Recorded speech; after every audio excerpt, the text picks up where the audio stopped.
There we go. Now you get this son of a bitch to work properly. The damn thing gets off sync here by a second or two. Okay, gang. It's Wednesday afternoon into Wednesday evening. Welcome, one and all. Been a while since I last did a video.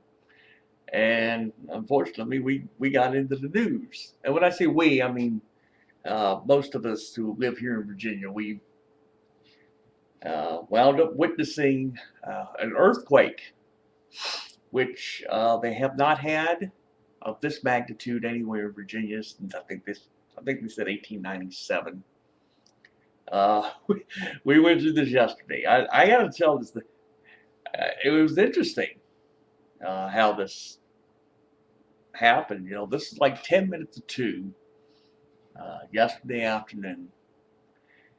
I'm sitting there watching the set. I forgot what the hell it was I was watching, but anyway, about 10 minutes to 2, started having this rumbling underneath my chair.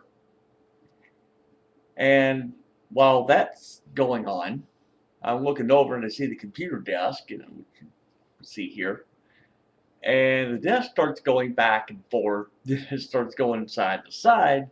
This is like 20 seconds. And outside of 20 seconds, it stops and started wondering what the hell was going on. I said, okay, I don't even know. None of us knew, really. The lady lives up the next apartment up from me. It comes out and we looked at one another. It's like, well, what did we just witness here? We did not know at that point. And I did not know until I went back inside. This was after the shaking and all of that. And I went outside and talked, as I said, with the lady who lives next door to me. I go back in and flip on Channel 7 in Washington, and they're basically saying there's an earthquake which hit a town called Mineral, Virginia. It's in Louisa County. Really, the way to say this is about 50 miles east northeast of Charlottesville, and about 40 miles to the northwest of Richmond. It's close. We were spared here where I live because we're buffered by the Blue Ridge Mountains to the east. And basically what happened is that the mountain buffeted, basically it served as a buffer, and I wouldn't say lessened things, but at least they understood it was not as major as it was if you were around Charlottesville, Richmond. Really, as they understood, they said this earthquake was felt as far north as Halifax, Nova Scotia in Canada, and they say they felt it. They say that they had some type of measurement there in Chicago, and about as far south as, well, I believe they said Raleigh or Chapel Hill or Charlotte in North Carolina. Some reports said South Carolina. Nobody really knew, but it's a big deal. Not all I can say was it was a big deal. Surprised the hell out of me. I think it surprised the hell out of everybody else around here. So, simple line was, we got through this for what it was worth. So now I can say, in all honesty, that I have now experienced an earthquake. They say it was a 5.9. They later scaled it back to a 5.8, but still, you have to understand that those of us here on the East Coast, either you get an earthquake of 5.8, that's like 7.0 or higher in California. You know, we just don't experience earthquakes on the East Coast. I mean, that's the general rule. But like I said, we're all got through this. It's amazing how I start a video without even delving into the sports landscape, but this was a rare exception. But anyway, so that's enough about the earthquakes. It was interesting, but they did get the Nationals game started about 20 minutes later than they should have.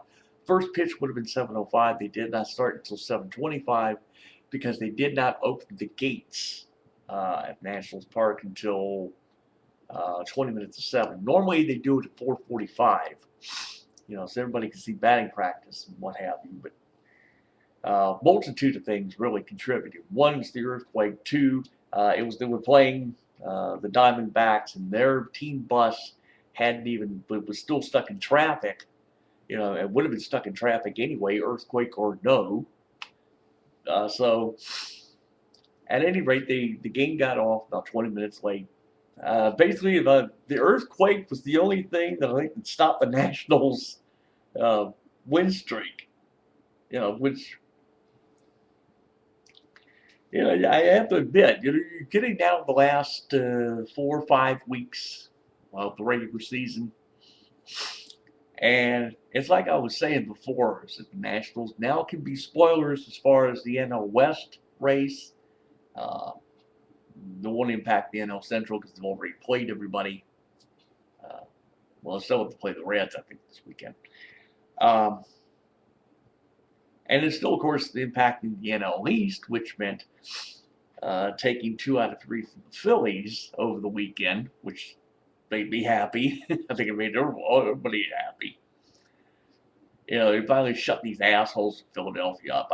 I keep saying this. Now, I know we get, Philly sports fans on here. At some point, they get called to your attention. But I have to tell you, the reputation you have of being obnoxious, of being arrogant, of being, just flat out, well, I won't say evil, but it's close. You gotta understand, your reputation's well deserved. You boo Santa Claus. Don't think people don't forget that. There's film. I think it's the central point. The reputation you have is well deserved, and you're getting slowly on most of America's nerves. It's not the hatred, we Redskins fans have toward the cow turds and all of that. That's outright hatred.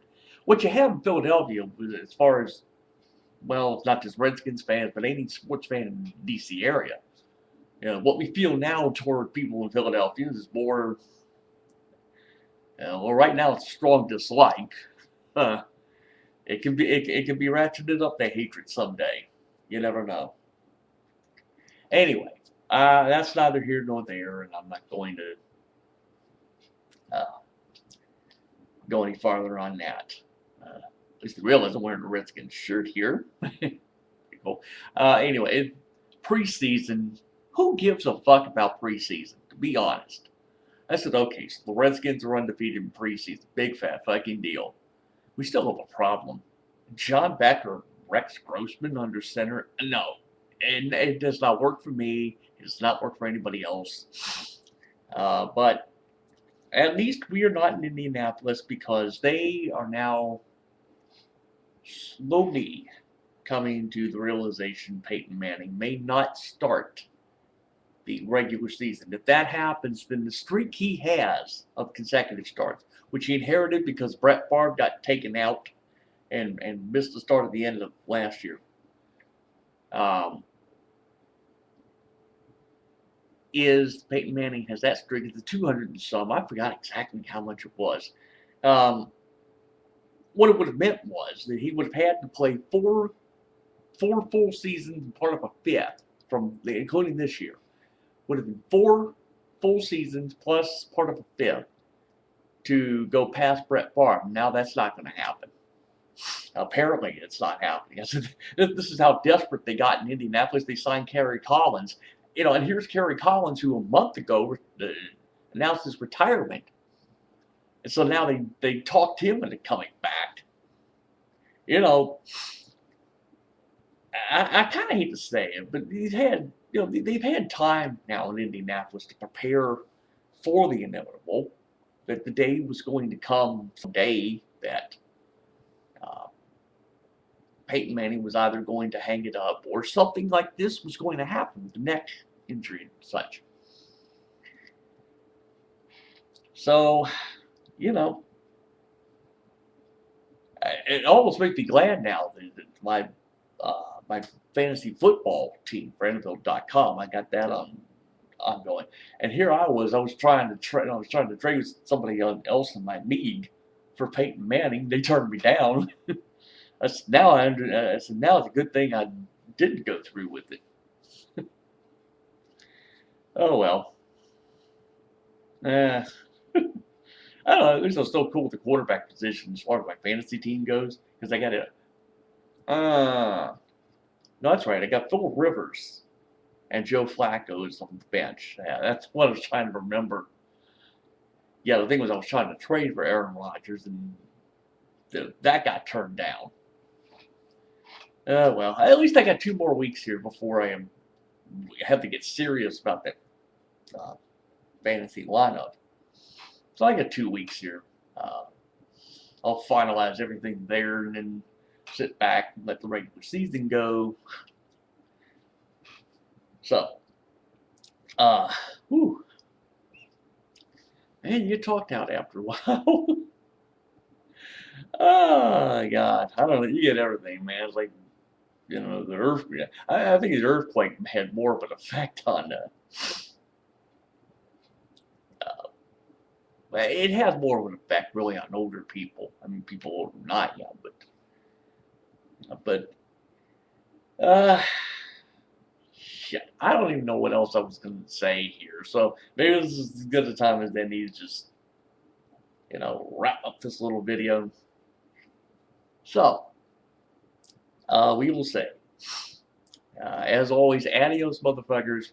Enjoy your day, whatever the case may be. Again, I do not know when I do these videos. It's just whenever the mood hits me or I get the proper circumstances to do this. For some reason. Now, I lose my train of thought there. Alright, I'm done. So at least now for 2 weeks I can still say nobody gives a fuck about preseason, but we're going to get close here to the start of the regular season, which in the case of the Redskins means it actually does take place on 9/11+10. It's 4/15 start of the New York Football Giants, all that. I'll have a lot to say about it in like 2 weeks. So, adios, people. I am done, and I will see you whenever I get around to this shit. So here goes. Now this thing won't shut. I'm going to keep talking here, gang. See if this thing's actually running or not. If this thing's still running, just disregard the next minute or so. I think I got this thing shut off. Oh, God, I don't want to redo this bastard again. Great, and it sticks. It's still sticking. God damn it. Well, now I have to do it again. I'm sorry. You got to disregard the last minute or so here. Yeah, the computer freezes up and... Alright, I'm just rambling here, okay? We will see you soon. So, adios, motherfuckers. Enjoy. And hail to the Redskins and all that shit. Okay, I'm done. Bye-bye, people.